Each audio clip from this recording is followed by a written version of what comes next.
Bom dia. Eu queria agradecer a todos os presentes que estão acompanhando esse seminário aqui no Departamento de Economia e dizer que é com grande satisfação que o Departamento de Economia recebe o professor Stephen Marglin para falar a respeito do livro dele sobre Keynes no século XXI. Professor, we are very pleased and very honored to have you today to talk to us about Keynes and the 21st century. Keynes is a very important economist, and everyone knows that. It's always on a theme of discussion and debates, and he has contributed a lot to macroeconomics. Actually, he created macroeconomics, it's fair to say that. And during a crisis, and we live in a big crisis in Brazil, even before the pandemic, Keynes raises naturally. So, Professor, we are very, very proud to have you today. I just know it's the first presentation of the book. It makes us feel very important. And I hope you feel welcome to our department. Unfortunately, you can't be here with us to lunch and to have talks, but what we have right now is this broadcasting and stuff. And it's a great opportunity for you, for us, sorry, and for you. I hope you enjoy this morning. Thank you, everyone, and welcome, Professor Stephen Marglin. That's it.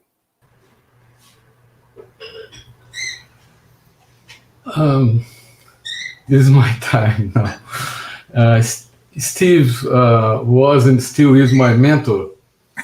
He was one of the youngest professors to receive tenure at Harvard for his contribution on social evaluation within the neoclassical framework.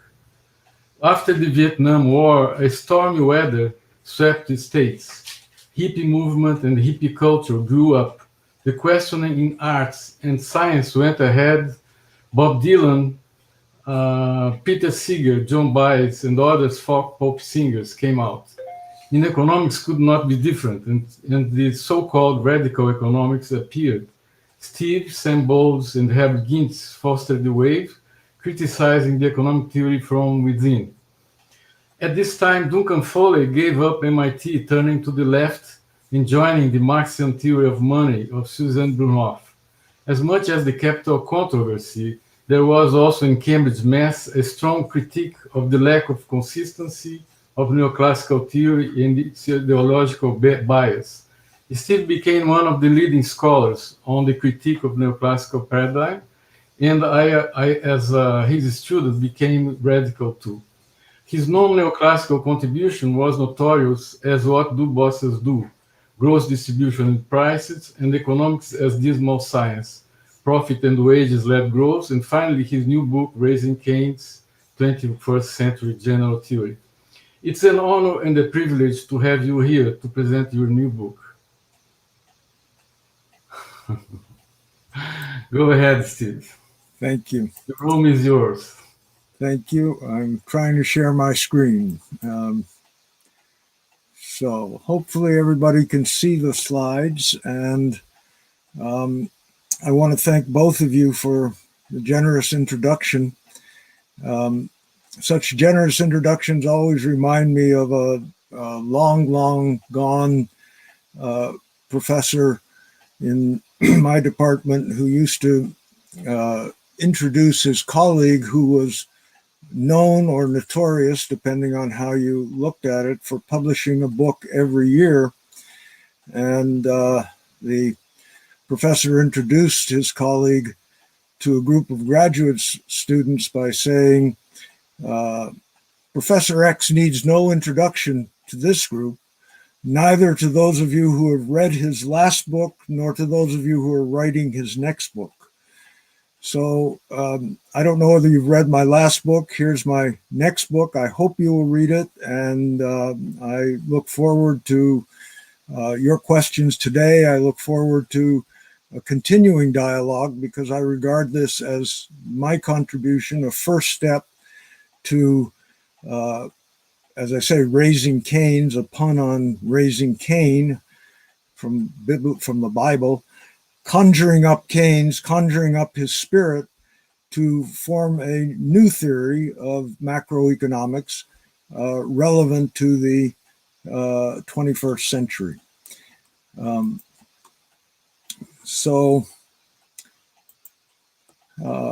First question, of course, is what is the book and what is it about? And the answer to that is that it's a book for students. It's a book for teachers of mainstream economics. And I have to say, this may sound a bit bold, but I'm emboldened that you will learn that practically everything you have learned about the determination of employment and income is at best half right. I'm not going to try to go into all that today. That's what the book is about, and I urge you to read it. I do want to take up the last point at the end of today's session, and that is because it's topically relevant. It's a point of great debate today, and that is the role of fiscal policy. Professor Marglin, you are not sharing your PowerPoint. Oh, I thought I was. I'm sorry. No, you're not. Okay, let me try again. I thought I did. All right. Well, I'm clicked. Oh, I see what happened. I'm sorry. I do see what happened. Okay. Is it now shared? Can you now see my PowerPoint? Yes, we can see it. Excellent. All right. Sorry about that. You didn't miss much. What you missed, well, I'll go back. You missed the title page, and I suppose everybody should see the title page.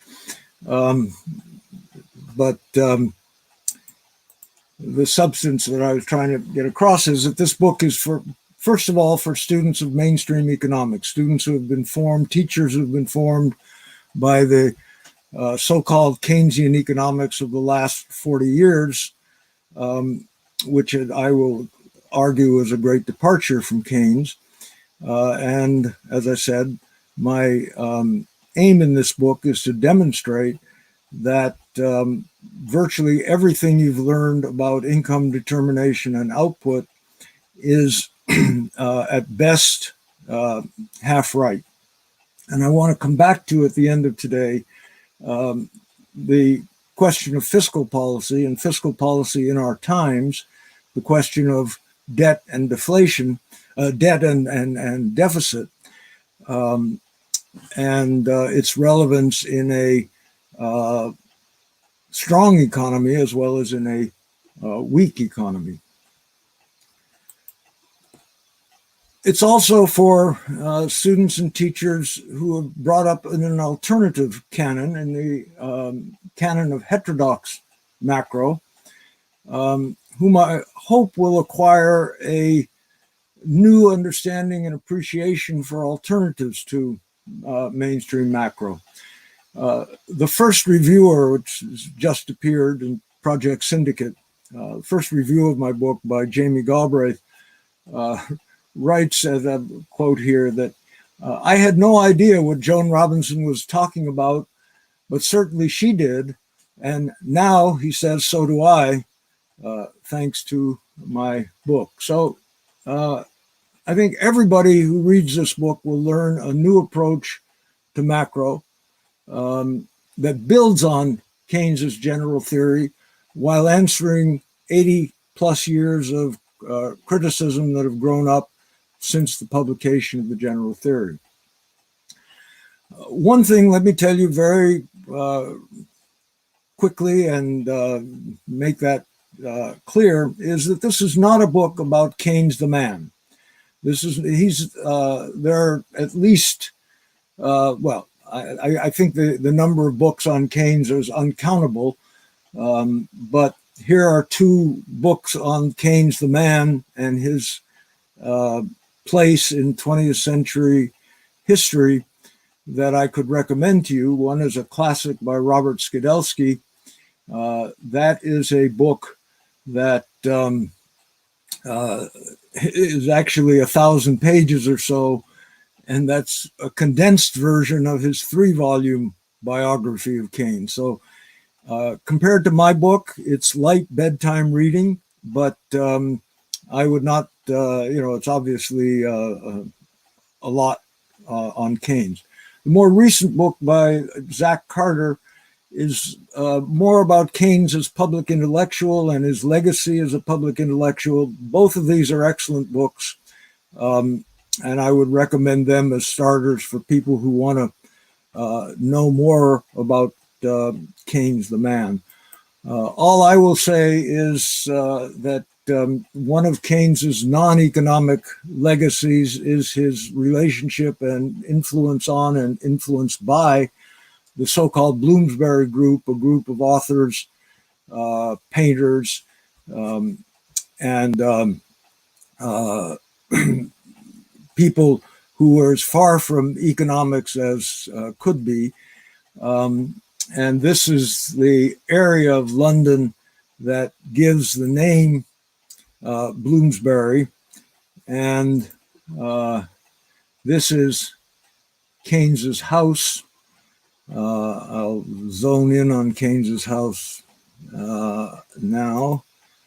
And I'll zone in even further so you can see the plaque on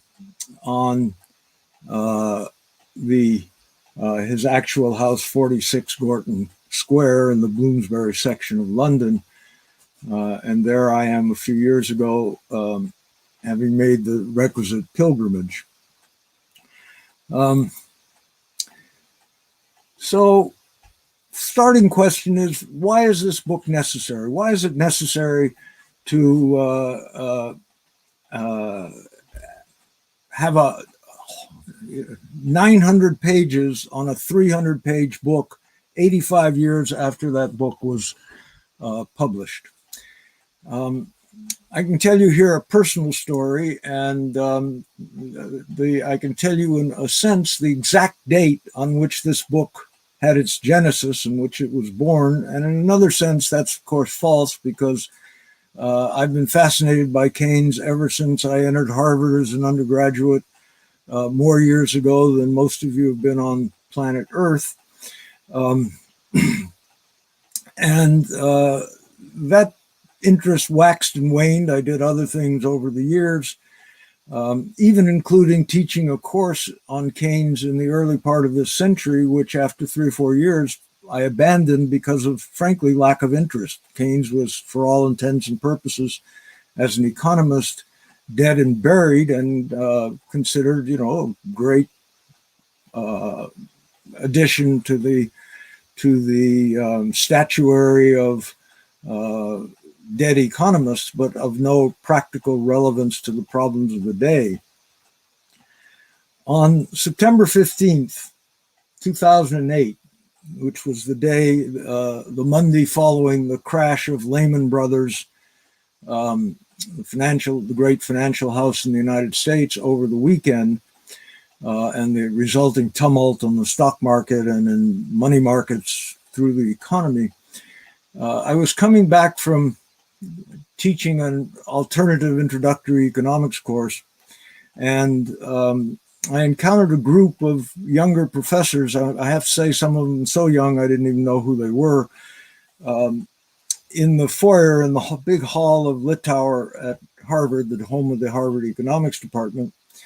And they were having a very, very earnest debate on what the impact of the crash of Lehman Brothers and all the financial upheaval would be on the so-called real economy.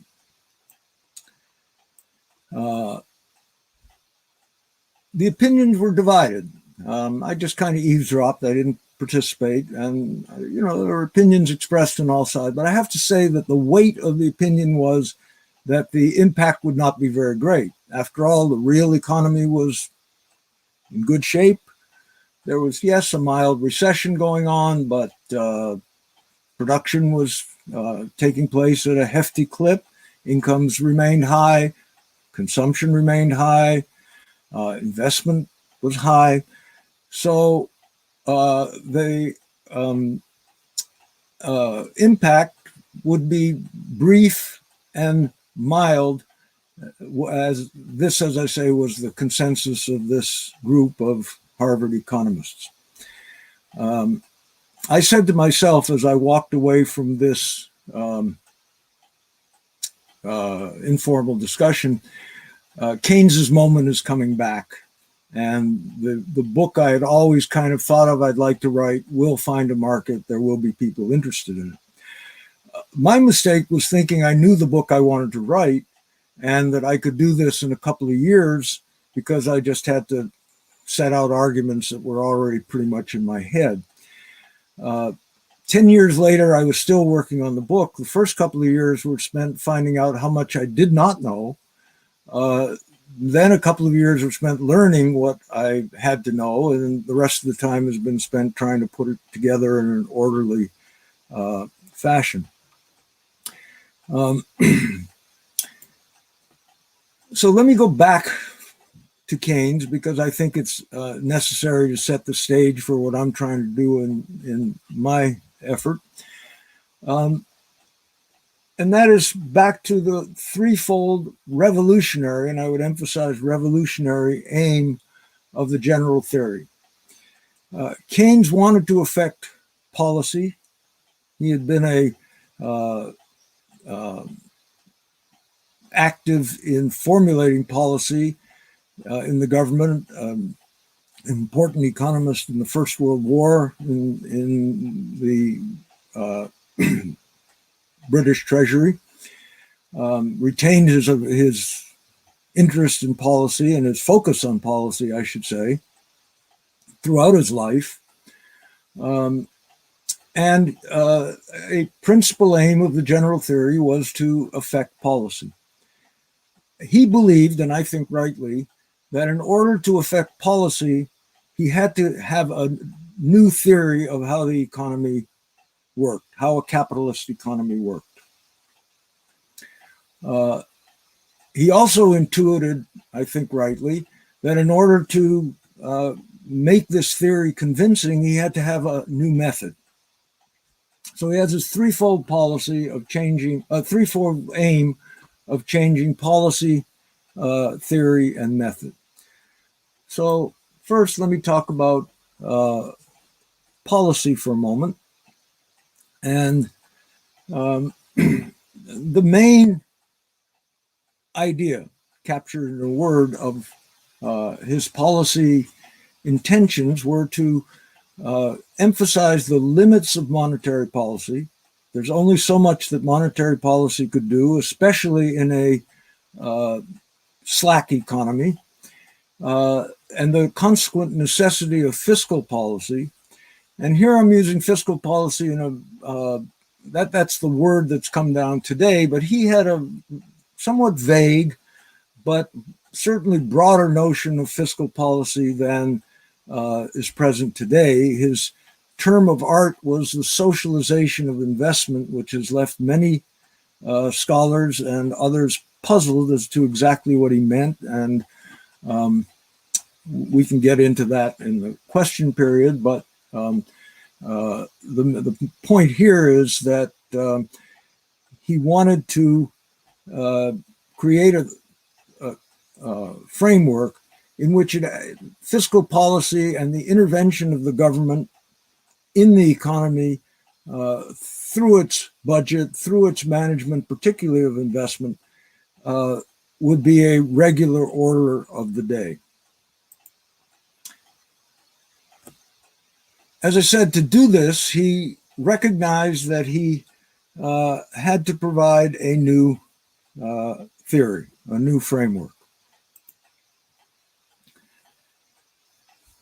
Well, that raises a question, because if you're interested in economic history, if you've read in economic history and in the history of economic thought, then you know that Keynes and others, not just Keynes, had been calling for government intervention, public works, public spending, to stimulate the economy as the Great Depression deepened. The years in which we're talking about are the years from roughly 1930 to 1936. 1930 was the publication of his previous book, and 1931 or thereabouts, 32, the Depression is deepening.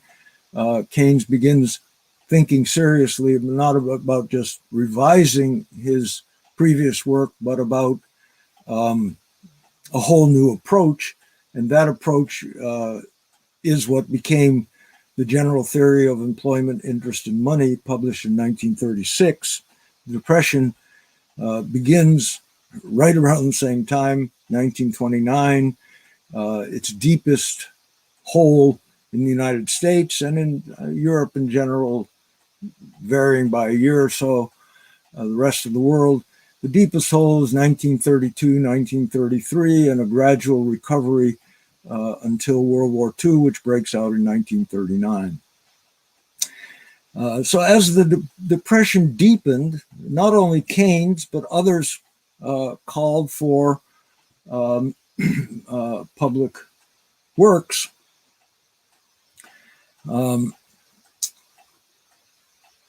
Public intervention.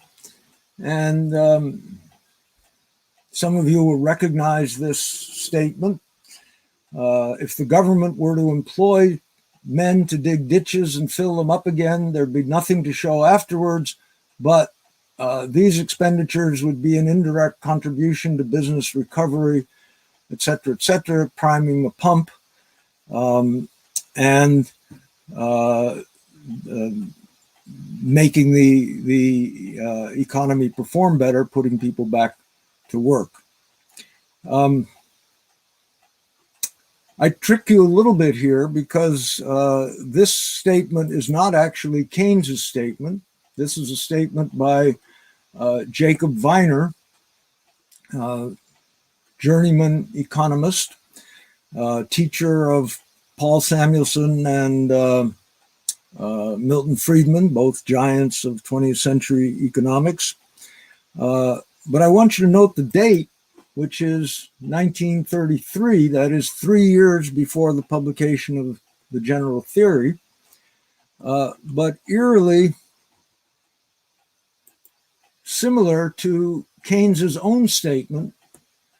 If the Treasury were to fill old bottles with banknotes, bury them at suitable depths in disused coal mines, et cetera, and put it out to bids as to digging them up, there need be no more unemployment, and with the help of the repercussions, pump priming, the real income of the community and capital wealth would rise. This is from the General Theory. So here are two semi-ironic statements, ironic in suggesting wasteful expenditure. Neither of these gentlemen believed that wasteful expenditure was a good thing in itself. They were only trying to point out that wasteful expenditure would be better than no expenditure because of its repercussions, because of the multiplier effects. So the question is, they're, as I say, eerily similar, and one antedates the other by 3 years, though there's no evidence that Keynes was aware of Viner's statement. You know, you couldn't just Google your fellow economists or anybody else in 1933. But the question is, why is Keynes known as the preeminent economist of the 20th century? And I dare say only a handful of you have ever even heard of Jacob Viner. If you're specialists in the history of thought, you'll know the name well. But otherwise, as I say, it's to me, it would be astonishing if you knew that name at all. Not because he was a minor figure, he was an important economist, but this statement as he made it was kind of out of the blue. It had no context. It had no theory to back it up. It didn't make any sense. It certainly didn't make any sense to orthodox economists who believed that the economic system was self-regulating and that government intervention could only make things worse. Keynes, by contrast, provided a theoretical framework in which the argument made sense and is now widely quoted as and indeed one of the most quoted statements from the general theory. So providing the theoretical framework was absolutely central to his policy ambitions. But it wasn't just any theoretical framework. He was determined to provide a framework, to formulate his theory in a framework of perfect competition. That is, small producers, market-determined prices, no oligopoly, no monopoly, no rigidities, etc. Now, you might find that odd, since in the 1930s, as well as in the 2020s, the economy is rife with imperfections, rife with rigidities, rife with frictions. And so why assume these away? Well, Keynes explains this. He says we have to attack them, his opponents, in their citadel. And here is a talk that Keynes gave while he was preparing the general theory. This talk appeared in late 1934. The general theory was published in the first months of 1936. And Keynes explains why he wants to have the argument within the framework of the model of perfect competition. And it's in this section here, which is certainly difficult to read, so I've excerpted for you. He says that this system of economic orthodoxy, and he could be writing in 2020. This he could be writing in 2020. It's written in 1934, but it hasn't changed that much. He says that on the one side, there are those who believe that the existing economic system is in the long run a self-adjusting system. Sure, there are rigidities. Sure, there are frictions. Sure, there are monopolies. But these are all short-run phenomena. And in the long run, the system will take care of itself. It is self-regulating. It will provide jobs for every willing worker. It will run efficiently. So if you're going to attack orthodox economics, you have to attack it, he says, and I think he's right here, within this context of the model of the textbook rather than the world as it actually is.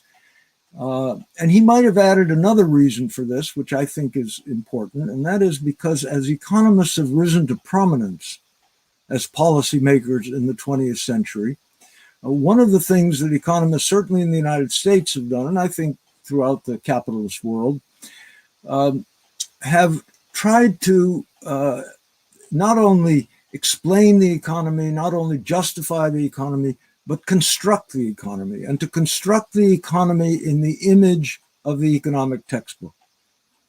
So the wave of deregulation, which did not start with Bill Clinton, it started much earlier. It actually started with Jimmy Carter in the 1970s. The wave of deregulation was basically the economist's idea of trying to make the real economy less imperfect, remove rigidities, remove frictions, deregulate, get the government out of the economic sphere. And I think I would argue, and I think it's a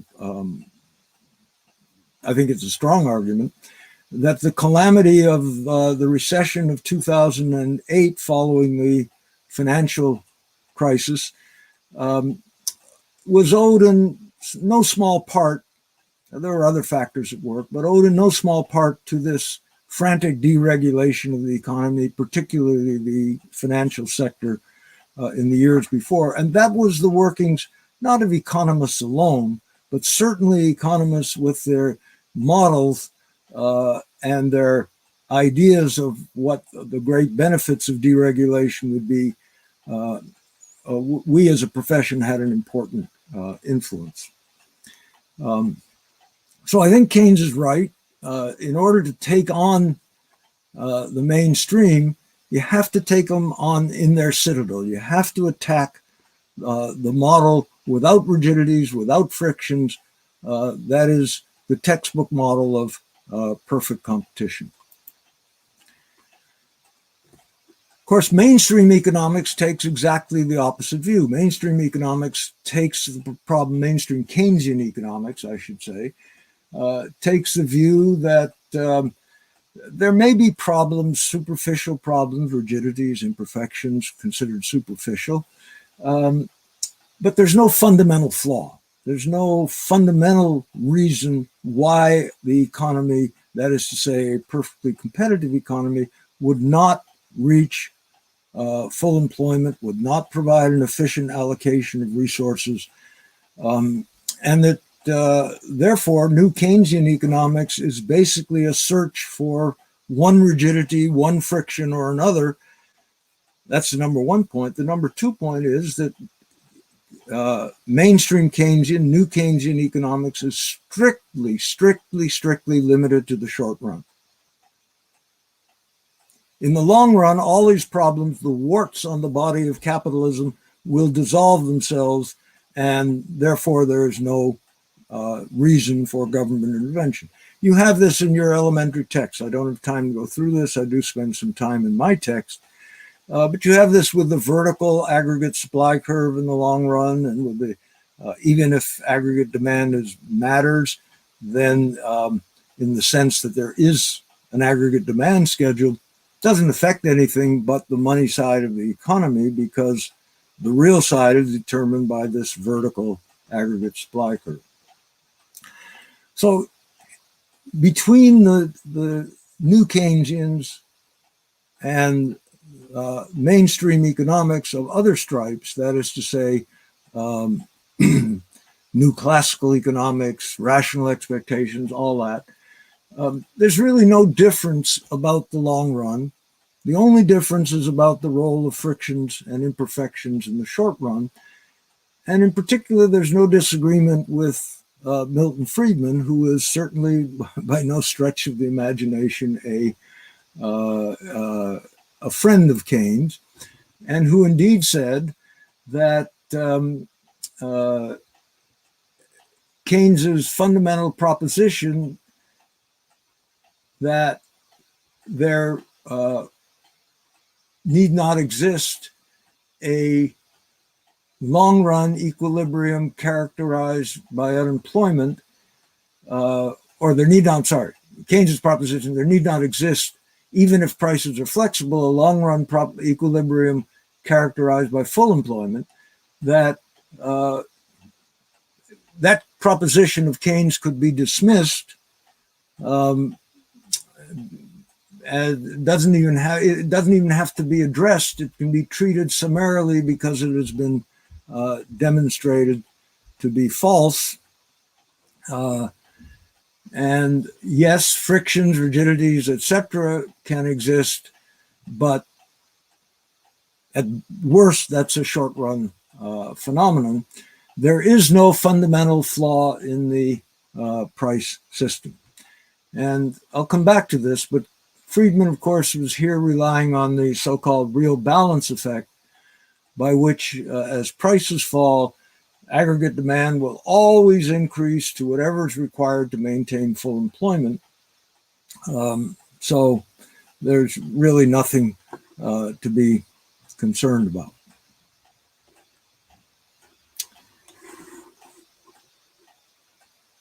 So this gives you, I hope, some sense of Keynes' first two objectives, theory and policy, and how they intertwine, and why he and I, following Keynes, set the argument in terms of a perfectly competitive system. Again, not because I believe that that's what you have if you look out the window. What I have, I look out the window is a pond and very bucolic, but as you look out your city windows, you see a world of frictions, rigidities, etc. So we come to the third part, the method, the methodology. Keynes had the intuition that his new theory required a new method. He says in his preface, he contrasts his new book, The General Theory, with his earlier book, Treatise on Money, and he says, there it was all static, now I'm going to do something different. Alas, Keynes could not deliver on this. My first reviewer says that I treat Keynes condescendingly in this regard. I mean absolutely no condescension whatsoever. He couldn't deliver because he didn't have the tools, and he didn't have the tools because the tools weren't available. Nobody had the tools. There's no surprise that he couldn't deliver.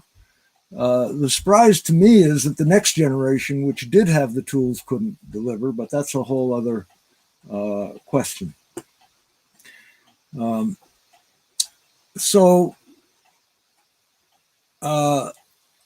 That is indeed the problem. And that is the problem that my book seeks to solve. Namely, how do you form the method in order to make good on Keynes' theoretical and policy insights? So let me illustrate this by briefly. I realize we're running a bit over time, but I hope you will bear with me, and I will try to get through the rest expeditiously.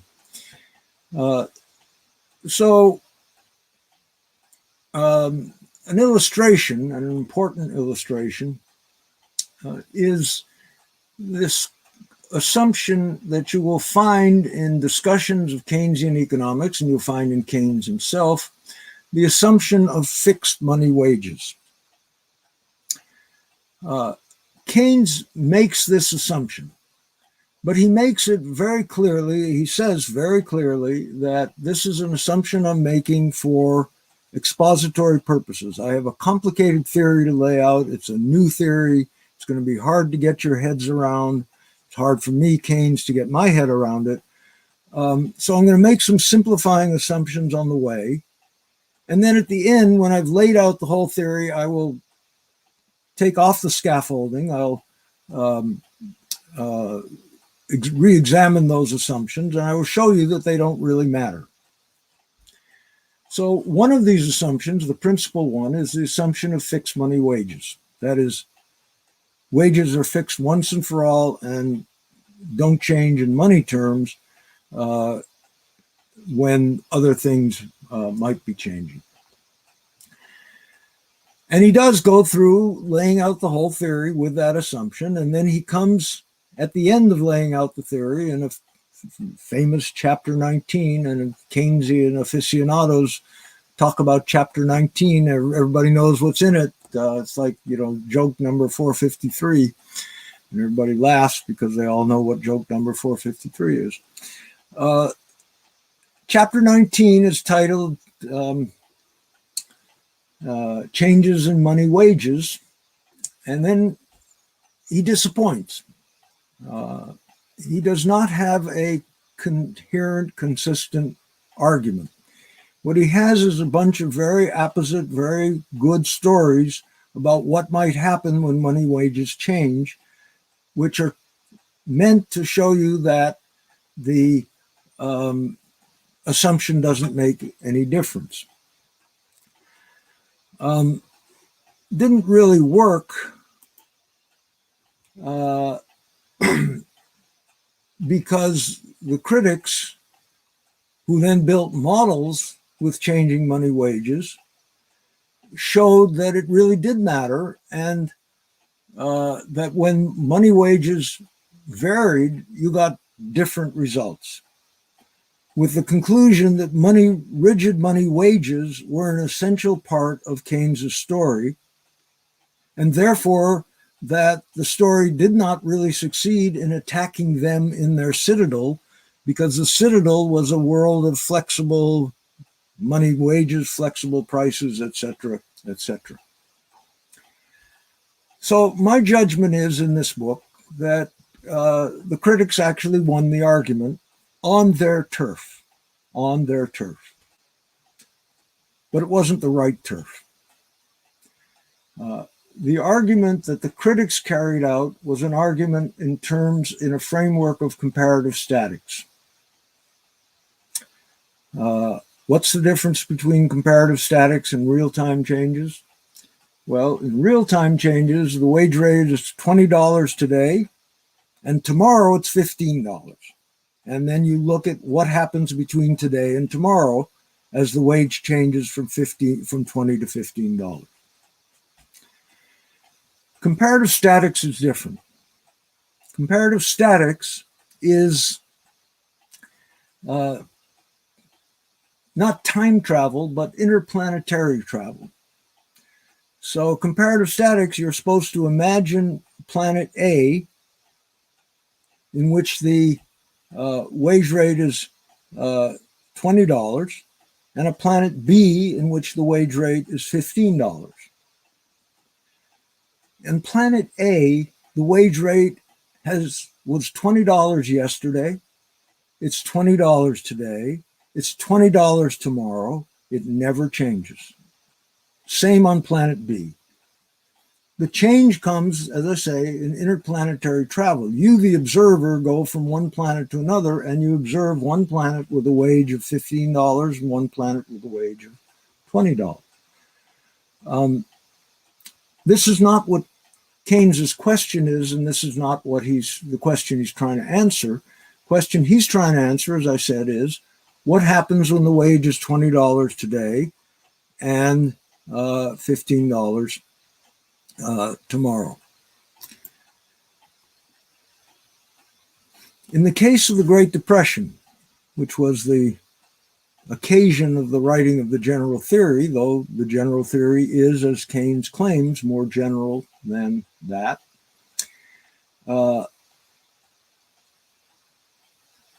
comparative statics does not do the job. And it doesn't do the job because in real time, if wages are changing, prices are changing too. It's also true in comparative statics. On planet A, $20 wage, the price level is going to be different from the price level on planet B with $15. So that part's the same. But what is different is the impact of the change in prices. So here's the real world case in the Great Depression. And I'm taking an extreme case, but that's just to illustrate the point. In 1931, the price of wheat in the United States was 38 cents per bushel of 60 pounds. Okay, that's just under, it's probably 25 kilograms. That compares with an average price of $1.18 in the 1920s. Cotton was 6 cents a pound compared with 20 cents, 21 cents in the 20s. What that meant is that farmers had to produce 3 times as much wheat or cotton to service debts that they had taken out. Here's the crucial word, debts, that they had taken out in the good times of the 20s. And they were ruined by this change. They'd taken out mortgages to buy land, mortgages to buy equipment, mortgages to build their houses, and they took them out expecting to pay back with a certain number of bushels of wheat, a certain number of pounds of cotton, and they found, lo and behold, they had to produce 3 times as much. Can't be done. Bankruptcies, mortgage failures became endemic. And as I say, the agriculture is an extreme effect, and I go in the general theory, extreme case, and I go into the reasons why in chapter 8 of Raising Keynes. But the same principle held throughout the economy. The fall in wages and prices taking place in real time was a disaster. If you compare that with comparative statics, there is no fall in prices. If you took out debts on planet A in yesterday, you're paying back today or tomorrow with the same price level, and the same thing is true on planet B.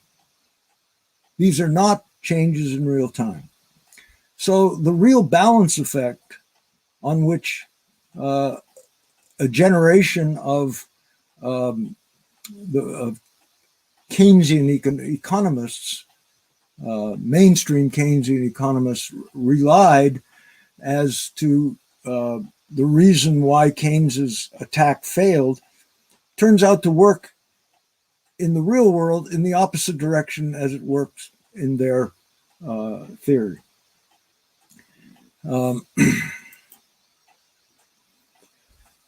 Comparative statics is a good tool. I use it. We all use it. But you have to understand its limits. And one of those limits is in understanding wage changes, and that was key to the analysis of Keynes's theory. What Keynes needed, and as I said, could not provide, was a dynamic framework, one that takes the adjustment process rather than the equilibrium as the starting point. And I argue in chapters 5 to 8 of Raising Keynes that this methodology vindicates Keynes's vision, as distinct from the comparative statics framework, which defeats Keynes's vision. So let me step back, and this is practically the last thing I'm going to try to do today, and I'm going to do it, of course, quickly like I'm doing everything else. But let me step back, and it's not really back, because if you look at any mainstream elementary text, you'll see the equivalent of the diagram I'm about to show you, and I want to compare that with Keynes and with my reformulating of Keynes. So here's something, as I say, you'll find it in virtually every elementary text. If you've got to look at the micro section for this, and there's this odd thing that when you go to the macro section, you'll see something a bit different without any apology or without any explanation, really. So you'll see a demand for labor, which is based on profit maximization, and that gives you the equation for the demand for labor is that the marginal productivity of labor should equal the real wage. And there's a supply of labor given by utility maximization. And you have an equilibrium. That's one of the things we learn very quickly in economics. You have an equilibrium where demand is equal to supply.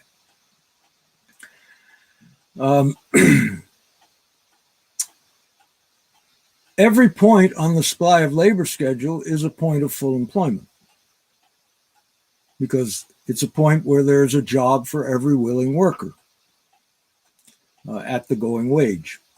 Every point on the demand for labor schedule is a point of profit maximization, and these are two necessary conditions for optimization in a competitive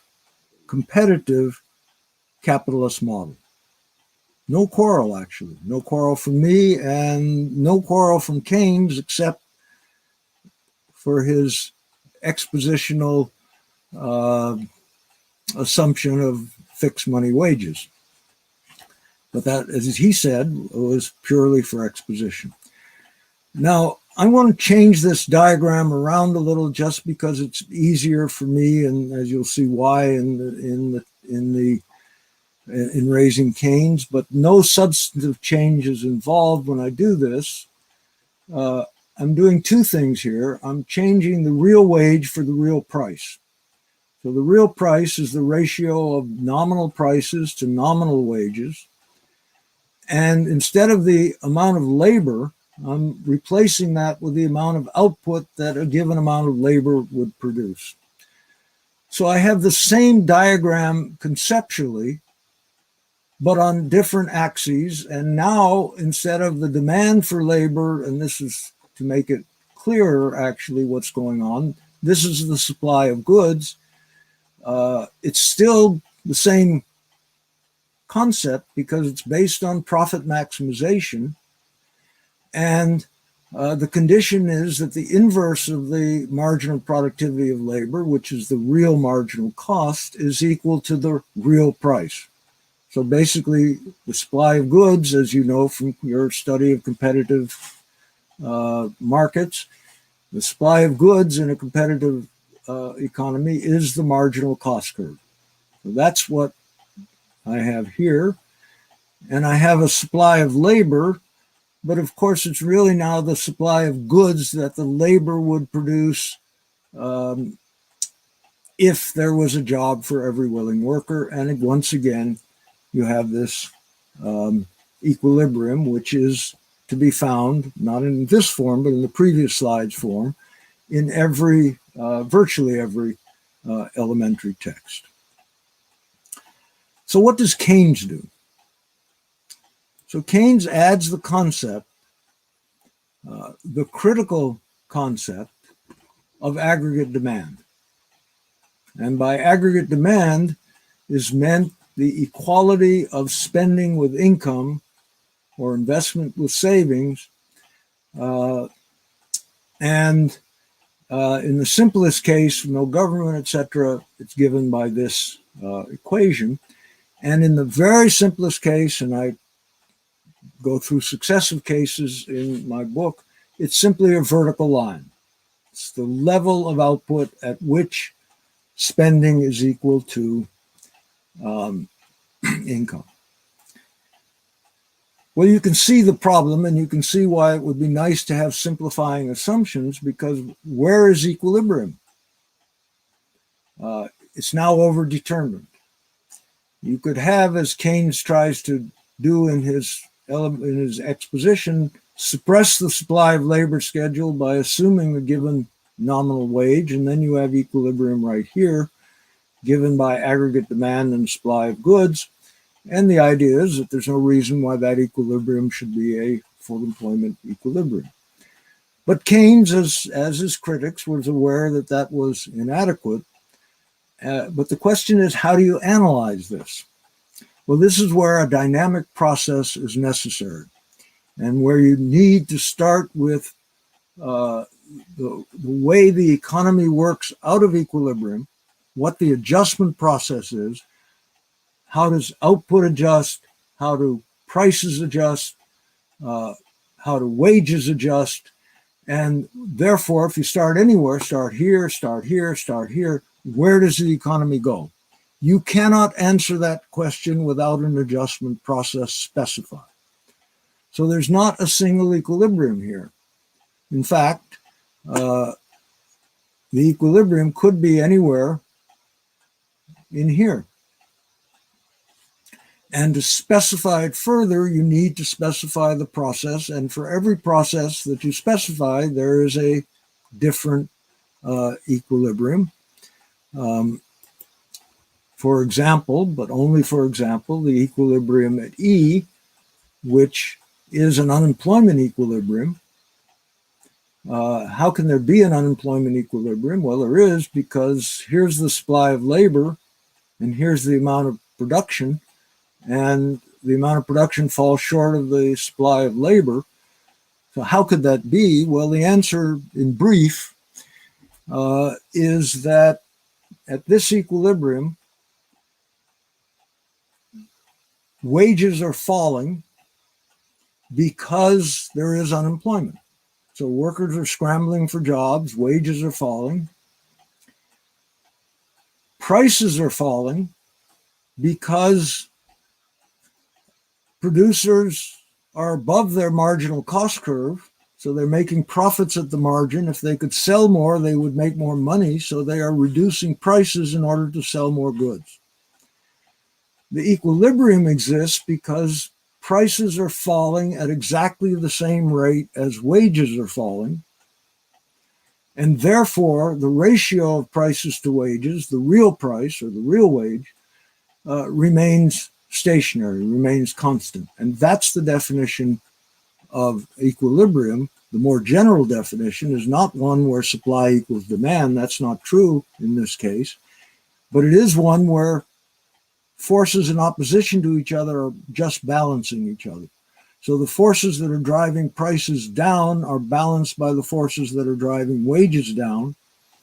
And so both output and real prices, real wages remain stationary. I don't expect this to be clear. What I hope it does is whet your appetite to read my book and where all the blanks are filled in.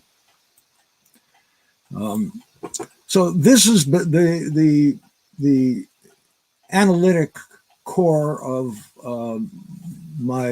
of certainly the first half of the book, and of laying out this model in a coherent way. I will tell you this: there are mathematics to it, but I've made a great effort to do as much of the mathematics in appendices, which if your math is not up to it, you should be able to read the book without, but will certainly help you understand what's going on if you are lucky enough to have the math. Let me go quickly through the rest of the book and then use whatever time is left for questions. So the next chapter, oh, by the way, I do want to add one thing. The equilibrium that I just described, the one with falling wages and falling prices, that was in fact the equilibrium of the Great Depression. Wages were not rigid, prices were not rigid, prices and wages fell. They fell at about the same rate. The real wage, the real price remained roughly stationary throughout the Great Depression, along with unemployment. So this is not a fanciful theoretical possibility. It is a fanciful theoretical possibility which was actually realized during the Great Depression in the United States. So the next 5 chapters examine the basic building blocks of the general theory and what we understand about them now after 80 some odd years of development, criticism, etc. And I think in the interest of time, unless there are questions, I won't elaborate further on that, but obviously I have 5 chapters and several hundred pages, so I do have things to say about each of these. I will add only that the theory of interest was both the most novel contribution of Keynes at the theoretical level in terms of the building blocks of the general theory. At once the most novel and the least understood, and the one where Keynes got it least right. He made an important step, but he didn't get it right. And I hope I have got it right. I'm skipping now because I'll come back, but I'm skipping to the long run. And of course, the long run has been in the mainstream Keynesian dispensation. Long run Keynesian is an oxymoron. Those two things don't go together because Keynes has no applicability to the long run. And I argue that Keynes is indeed relevant to the long run. But to make that clear, you have to have a different understanding of how you have to have an understanding of how the labor market works differently in the long run from the short run. And again, in the interest of time, I think that's all I'll say about that. And let me come then finally to what I want to conclude with is, because it is, I think, the cutting edge today, Keynes on fiscal policy. In fact, he had very little to say about fiscal policy. His theory provided the framework, but he really had relatively little to say, and it was his disciple Abba Lerner who was the most important person in developing Keynes's ideas about fiscal policy. You're probably all familiar with countercyclical fiscal policy. That is something which has survived the corruption of Keynes over the years. But less familiar, I think, and this is what it's become strikingly relevant in the United States in the last year, and that is the relationship between deficits and debt and the optimal mix of aggregate demand in a world of high employment, not a world of depression. And I lay out the arguments in which it makes sense to run deficits and debts and rack up debt, even in a world of high employment. And that is, I think, an important entry point for my work into the political debate, because this is an issue which I think is going to become of more and more importance. I kind of despaired at some point because I thought I'd missed the boat. You know, I said originally I thought this was going to take a couple of years and I'd have my book out by 2010, 2011, when, you know, the debate about the Great Recession and recovery and so forth was in full swing. And by 2018, 2019, 2020, well, 2020 January, it seemed all that was, you know, that was history, that was past, and that I had missed the boat. I'm encouraged by the fact that particularly this part of the book, I think, is relevant to the current debate. And as I say, I try to put the argument in the context of what is the optimal mix of aggregate demand in a high employment economy, which I think is the right question for today.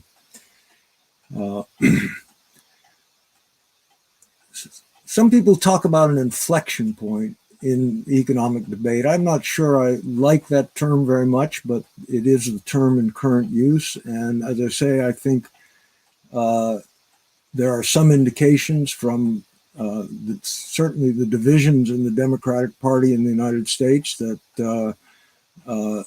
things that were simply not on the agenda are now topics of legitimate debate, including, as I just emphasized, how far can we push the government and how far can we push debt in order to accomplish purposes of government in a world of high employment as distinct from a depression world. And here I will conclude. Economic theories and political practice rise and fall together. Keynes and the New Deal in the United States and social democracy in Europe, they rose and fell together. They were mutually supportive. There was a symbiosis. Same is true on the right. Milton Friedman and his various followers, and Reagan, Thatcher, anti-government politics were similarly supportive of each other. The time I hope has come for a new symbiosis, a symbiosis of a new economics with the politics of a new progressive majority. And I offer Raising Keynes as my contribution to building that alliance. Thank you very much, and I look forward to your questions.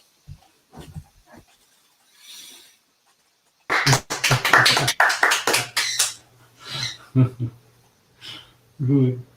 Well, I enjoyed a lot the lecture, and I hope the audience enjoyed too. And I don't know if Aurelio wants to make some comments. No sound. Yes, I really want.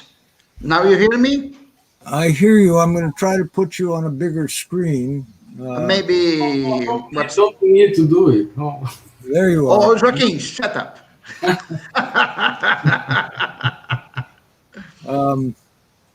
Yeah, I'm trying to put you now. I think I can put you on a bigger screen. There you are. I can see. Okay. I can see both of you. Okay, Professor Marglin, thanks for your lecture. It's a pleasure to hear you and to talk with you about Keynes. Well, I am a Keynesian economist in Brazil. I was a Keynesian economist since my 18 years old when I first read the general theory without understanding too much. But over the time, I think that I improved my understanding of the general theory. Actually, in my master dissertation that I made with Eduardo Amadeu, that I believe you know him, unfortunately, he had passed to the dark side of the force because he was no longer a Keynesian economist. Now he's an orthodox economist working for the financial market. So That's the last I heard of him. he forgot everything he learned about Keynesian economics, but he wrote a very interesting book on Keynes in 1989, Keynes' Principle of Effective Demand. And I read this book, and I was very influenced by his lecture on Keynes. And this question about the nature of the Keynesian revolution was always for me the great question in economic theory of the century 20. Well, as you know, the process of bastardization of Keynesian revolution, to use the term employed by John Robinson, began in the 40s. Basically, three articles, one of Pigou, the classical stationary state in 1943, then the article of Franco Modigliani in 1944 that he presented a detailed version of the ESLM model, and the final shot was Don Patinkin article in 1948 about price flexibility and for employment. But this article, I think, that is the really important one. What Patinkin shows is exactly what you told in your presentation. There is a difference between the static problem and the dynamic problem. Regarding the static problem, Keynes lost the argument, according to Patinkin, because even if we had a liquidity trap, what Keynes do not believe that exists in the real world after his time. He wrote it in the general theory. He tells about the liquidity trap, but he made no case about that. That's only a theoretical curiosity. But even in the case of the liquidity trap, if you have the Pigou effect, then you have a downward slope in aggregate demand curve, which means that there is a positive price level for which full employment will be established. So Keynes lost the case for the static theory. But then Patinkin continues. There is another story. If you had, I'm just introducing Joaquin, but I will have the point. But that's it. It's, I think is very important. In the dynamic framework, when you consider the dynamic effects of falling wages and prices, then it's very possible for the economy never reach a full employment equilibrium. The problem, says Patinkin, is that this result is not an equilibrium result, is a disequilibrium dynamics. So the nature of a Keynesian revolution was not to define an equilibrium situation with involuntary unemployment, but to show the possibility of a permanent unemployment disequilibrium in the case where prices and wages are flexible.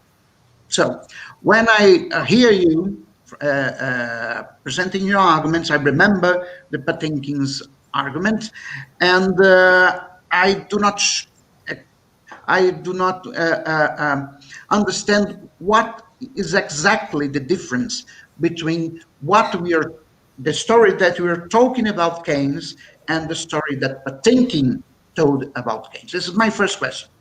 My second question is related to an article that I published some years ago at the journal of Ampeki, who the editor is Joaquim Andrade. I tried to solve the problem, arguing that the arguments presented on chapter 19 of the general theory allowed us to draw a non-linear aggregate demand curve. With a non-linear aggregate demand curve, under certain conditions, we can prove the existence of a limit cycle around the full employment equilibrium.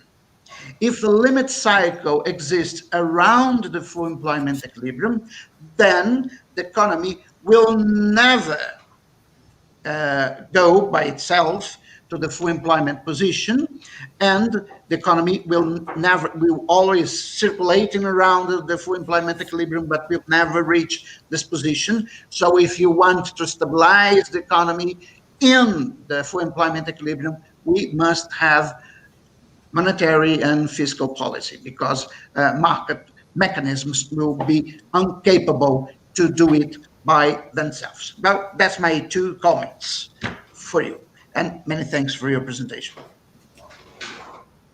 Steve, if you want to answer. Yeah, am I on, or do I have to turn on my mic? Yes, you are on. Okay. Well, on the first,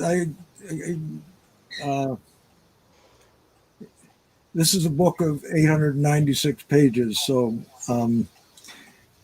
I can't expect, even if people have access to the book, they will have by this time. I don't have yet. I just bought, but I did not write at my home.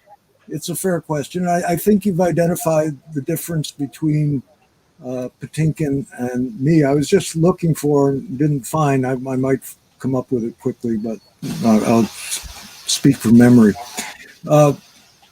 Patinkin puts the problem as a difference between continual disequilibrium and equilibrium.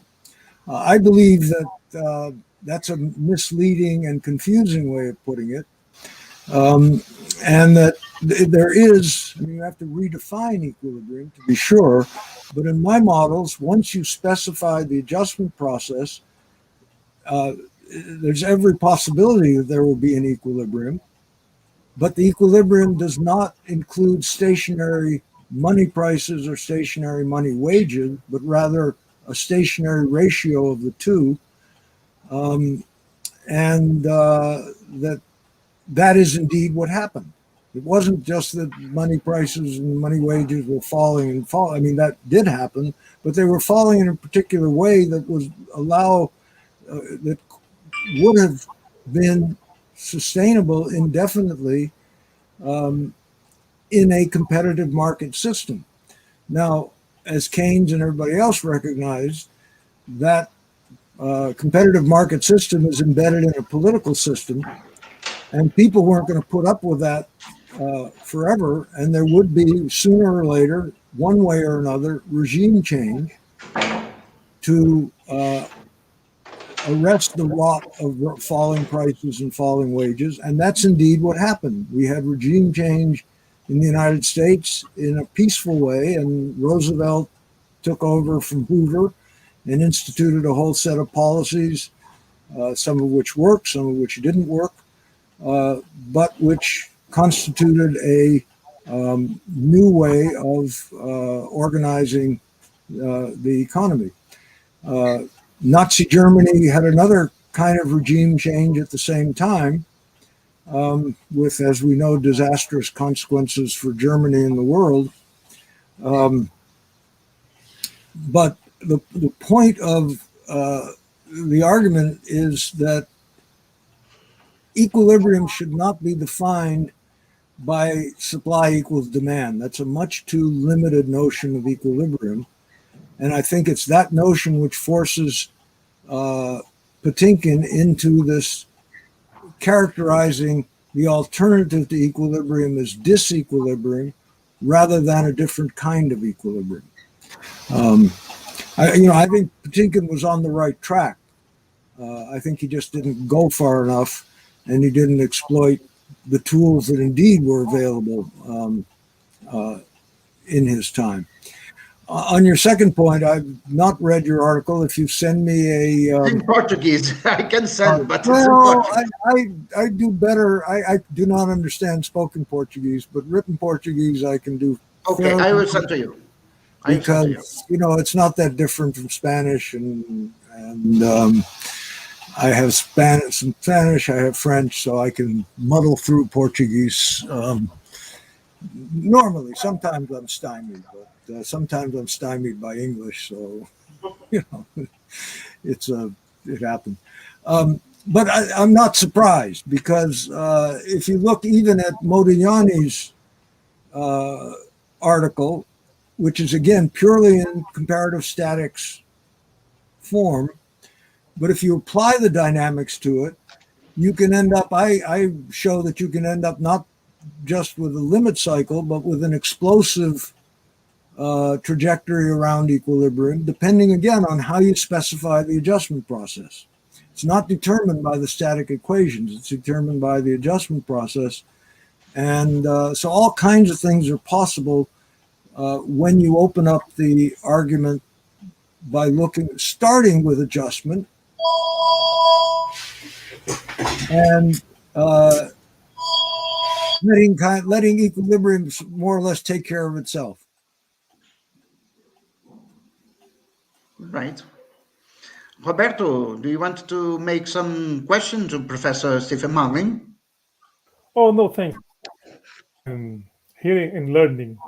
I let you guys.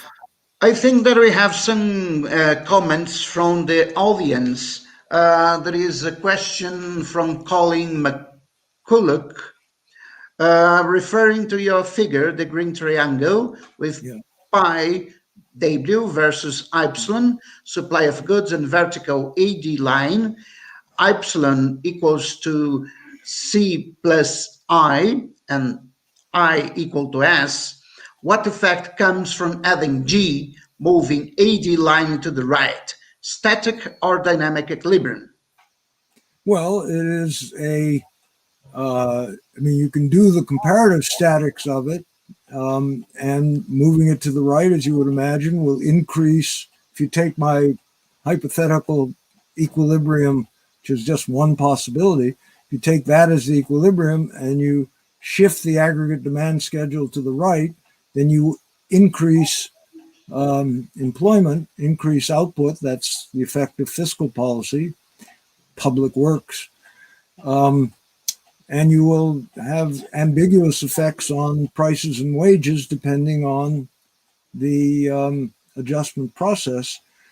Whether that's legitimate or not, it's, again, I would argue you have to start with the adjustment process and see where that's going to take you, rather than simply moving the schedule and saying, okay, here's the old equilibrium, here's the new equilibrium.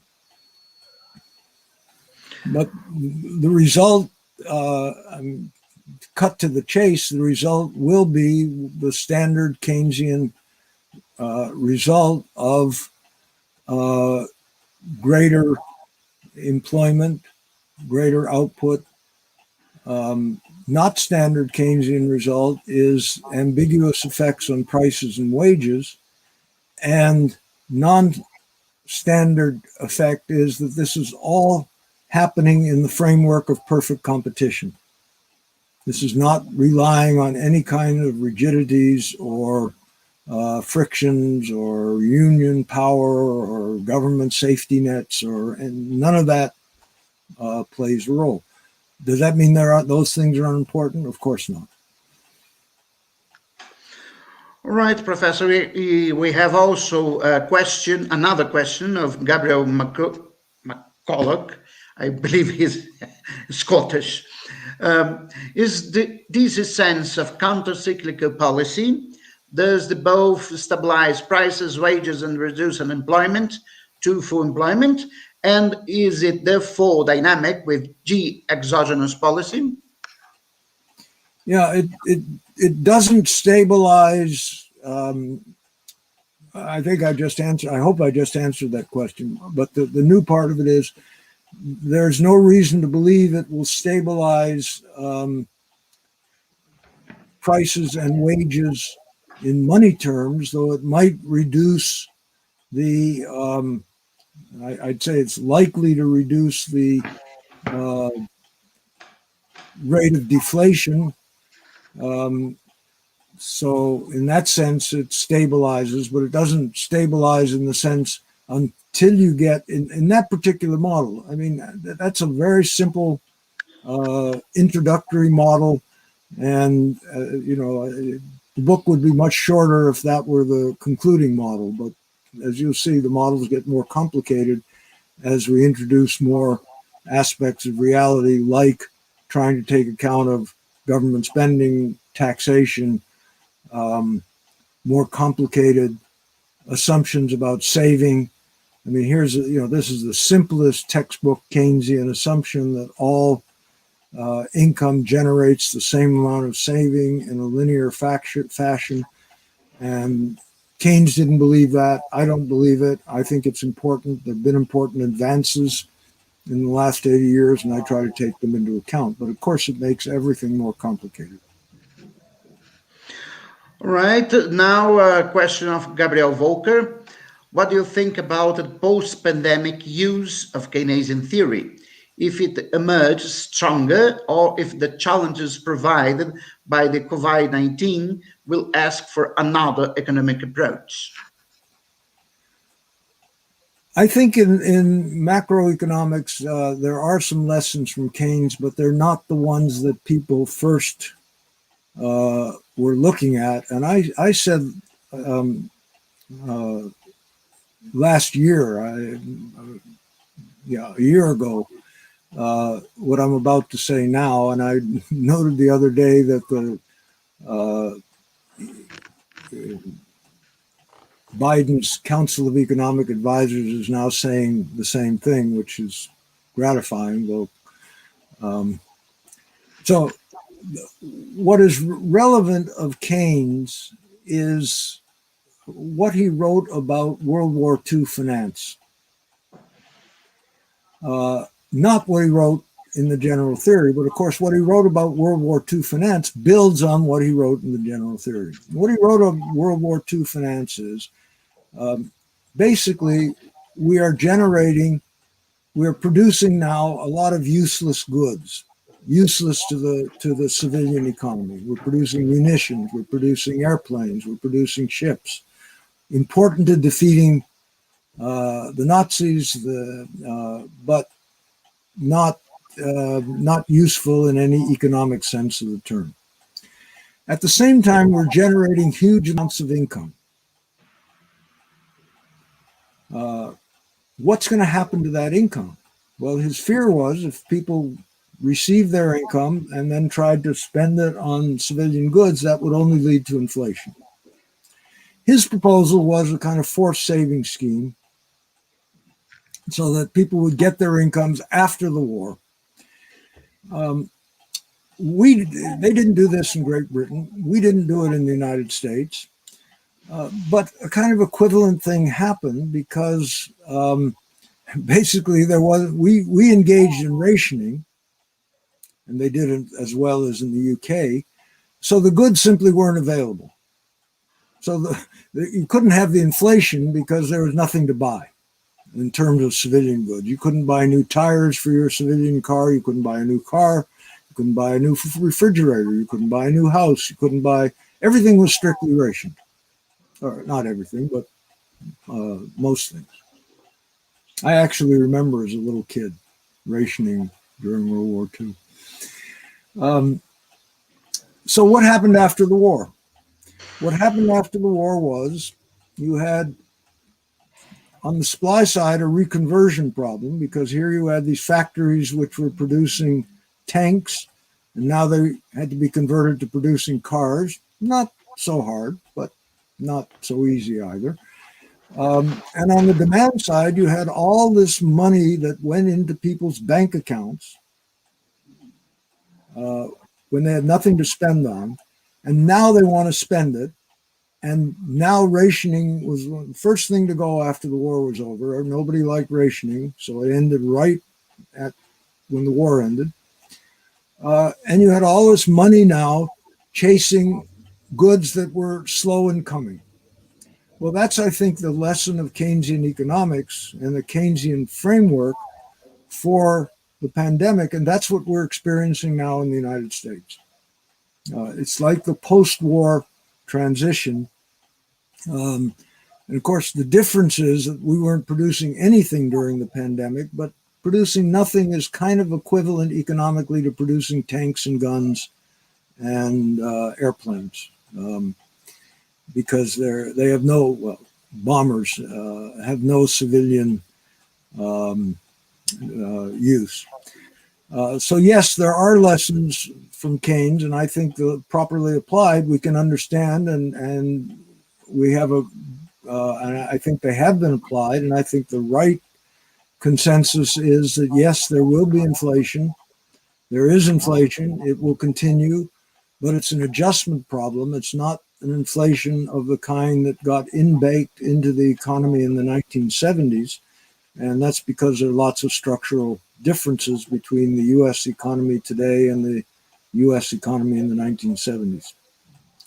Do we need other economic theories? Well, of course, because there's so many things that have changed with the epidemic, with the pandemic, that do require new ways of thinking about economics.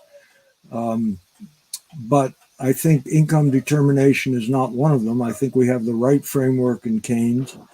And again, I would say static models will be of limited use because the main thing is what's going to happen to people as they adjust to these new realities and as they adjust their balance sheets and changes in debt relative to changes in prices, etc.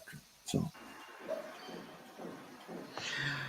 well, I do not think that we have more questions from the audience, but I would like to make another for you. As I understand your presentation, you think, like me, that the macroeconomic theory in the last 40 years is just in the wrong path. Mainly, the new Keynesian economics had adopted the mathematical tools of the real business cycles and built the so-called dynamic stochastic general equilibrium models. Well, those models are absolutely incapable to deal with the problem posed by the financial crisis of 2081. And French economists told to me in 2019 that the president of the Bank of England, when the crisis started, had asked to his economists what the Bank of England should do with the problem. And they have a lot of DSG models to run predictions about the economy, so on and so forth. And quoting Keynes, they said, we simply do not know because the economy is too far from the equilibrium. After that, the Bank of England started to adopt the stock flow consistent modeling, stock flow consistent models developed by Weingartler and Marc Lavoie, and so far as I know, they are these medium scale Keynesian models are still used by the Bank of England precisely because they can answer questions about financial flows, financial assets, financial interconnections, so on and so forth. So my question for you is how you see the future of macroeconomics. Well, I have no crystal ball. As I said, started this book with great enthusiasm, thinking that Keynes's moment had returned.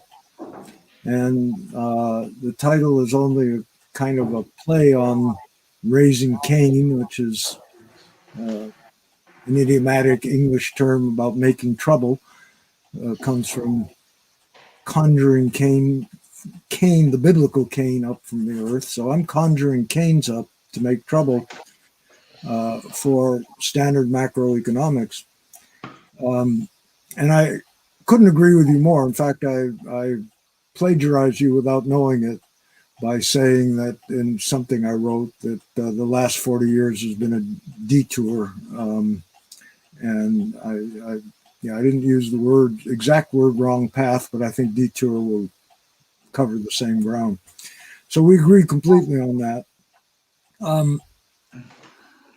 I am more encouraged now, as I said at the end of my talk, because I think that I can see the political alliance that would make a new economics or a revival of Keynesian economics, not a revival, that's not the right word, but building on Keynesian economics of what I try to do, more relevant to political economic discourse.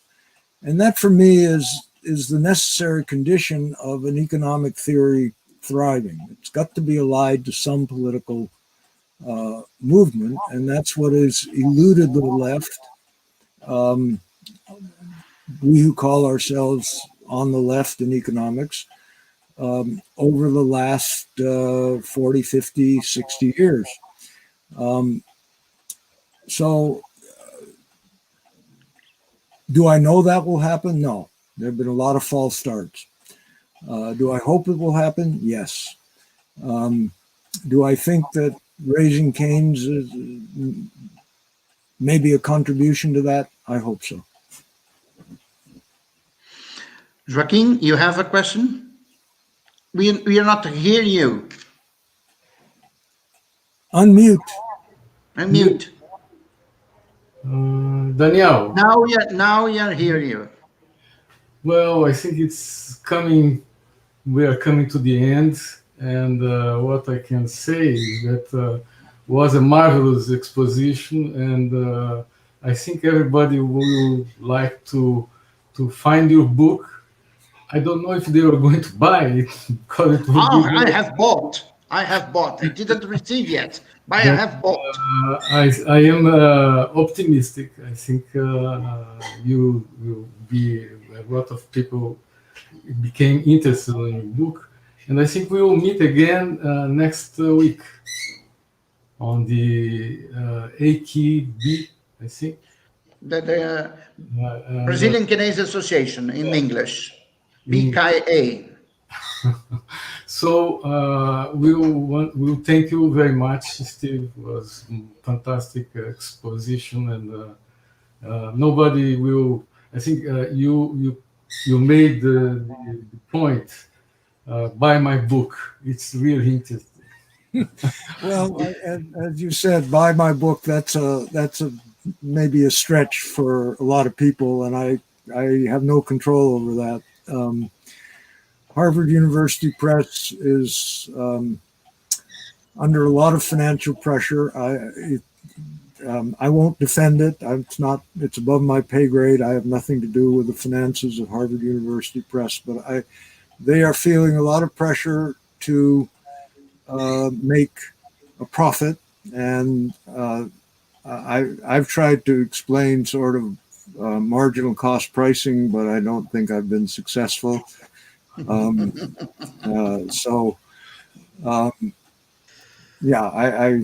I wish the price were within people's reach, but I hope that there are ways of extending the book's availability, and that the library system will help, and that copies can go serve more than one person. And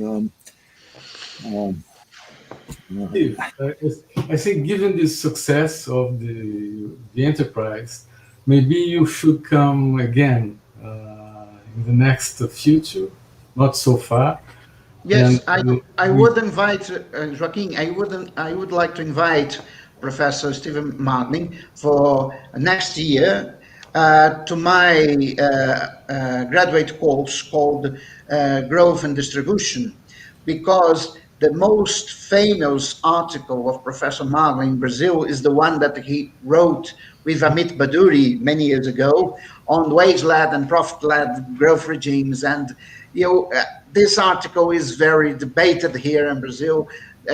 Some people hated it and some people love it. So it will be an honor for me if you could deliver a lecture next year on my growth and distribution course at the graduate course of economics at the University of Brasilia.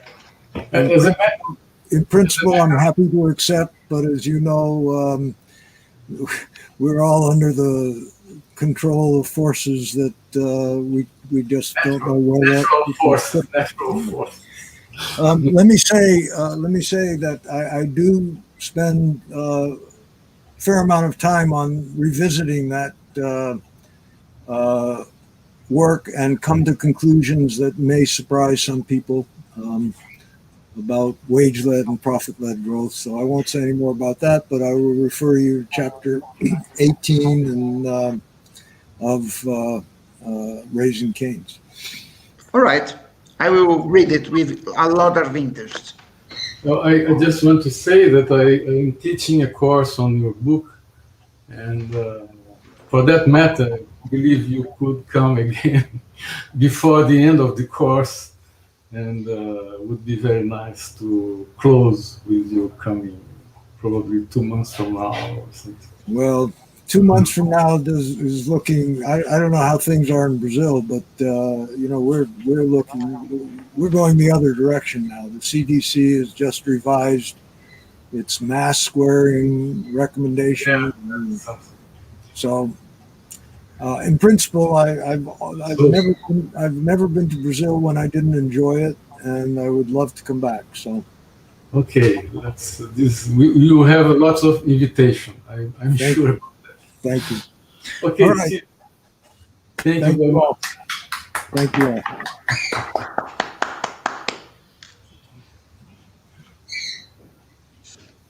Daniel, I think that we can end the presentation.